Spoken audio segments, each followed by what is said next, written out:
আসসালামু আলাইকুম। বিশ্বের আলো টিভিতে স্বাগত জানাচ্ছি। আপনাদের সাথে আছি আমি নাজনীন নাহার শিমু। এখন দেখবেন বিস্তারিত।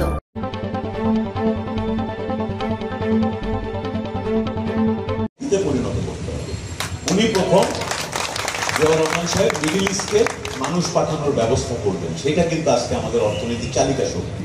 সময়ের সাথে সাথে সেটা বেড়ে অনেক বড় হয়েছে, কিন্তু ওনার সেই ভিশন, সেই দৃষ্টিভঙ্গি ছিল যে দেশটাকে আমি এইভাবে আগায় নেব, তাই উনি এই বুদ্ধিটা বের করতে পারছিলেন।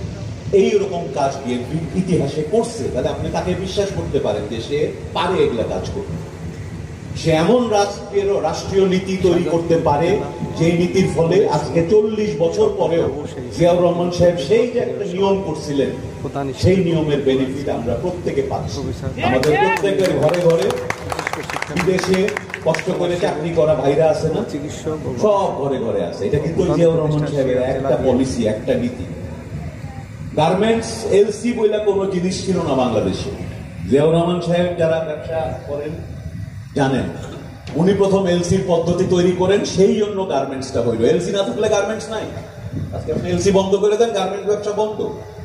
তাহলে বিএনপির সেই অভিজ্ঞতা আছে। আমি বিএনপির একজন কর্মী হিসেবে আপনাদেরকে সেই কথাগুলো মনে করায় দেওয়ার, বোঝানোর মতো করে বলার চেষ্টা করতেছি। আমরা তো রাজনৈতিক বক্তৃতা অনেক দেই, আমিও আজকে সকালে দিছি।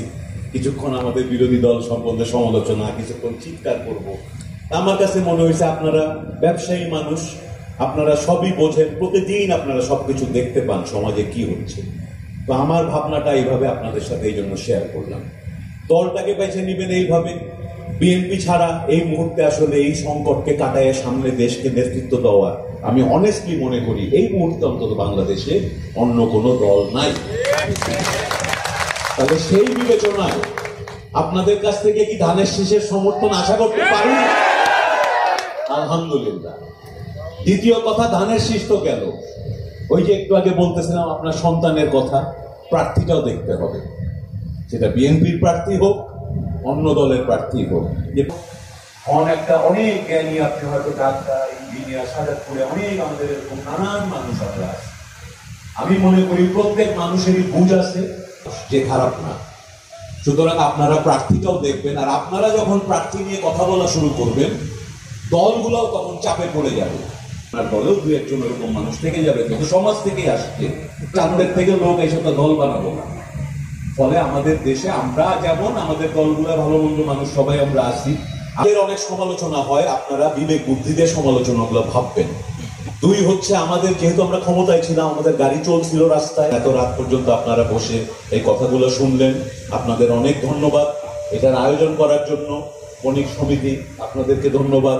বিভিন্ন যারা আজকে ব্যবসায়ী সমিতি যারা আমাদের দিলেন, সবাইকে ধন্যবাদ। আমার বিএনপির সম্মানিত নেতৃবৃন্দ, তারাও আজকে সারাদিন এই গরমে মিছিল মিটিং করেছেন, র্যালি করেছেন। গতকাল সারা রাত ওনারা কাজ করেছেন, তারপরও আমরা আসছি। কারণ আমরা মনে করি, যে কথা দিয়ে শুরু করছিলাম, ব্যবসায়ীরা আয়োজনে সাজাদপুর বাজারের প্রত্যেকটি ব্যবসায়ী সংগঠনের নেতৃবৃন্দ, সকল দোকানদার ভাইয়েরা যারা আমাদের মঞ্চে আছেন, আমাদের সাজাদপুর উপজেলা বিএনপি, পৌর বিএনপি, সকল অঙ্গ সংগঠন সমূহ এবং সকল পর্যায়ের ব্যবসায়ী নেতৃবৃন্দ ভাইয়েরা, আজকে আমাদের আয়োজনের সাথে থাকার জন্য, আমাদের আহ্বানে আপনারা এখানে উপস্থিত হওয়ার জন্য আপনাদেরকে সবাইকে ধন্যবাদ জানাচ্ছি, মোবারকবাদ জানাচ্ছি এবং কৃতজ্ঞতা প্রকাশ করছি। প্রিয় ভাইয়েরা, রাত্রি অনেক হয়েছে, আর কোনো বক্তব্য নয়। আমাদের মোহিত ভাই যে মন্ত্রমুগ্ধ বক্তব্য প্রদান করলেন, আপনারা খুব বিশেষ করে বণিক সমিতির সকল সদস্যকে জানাই শুভেচ্ছা ও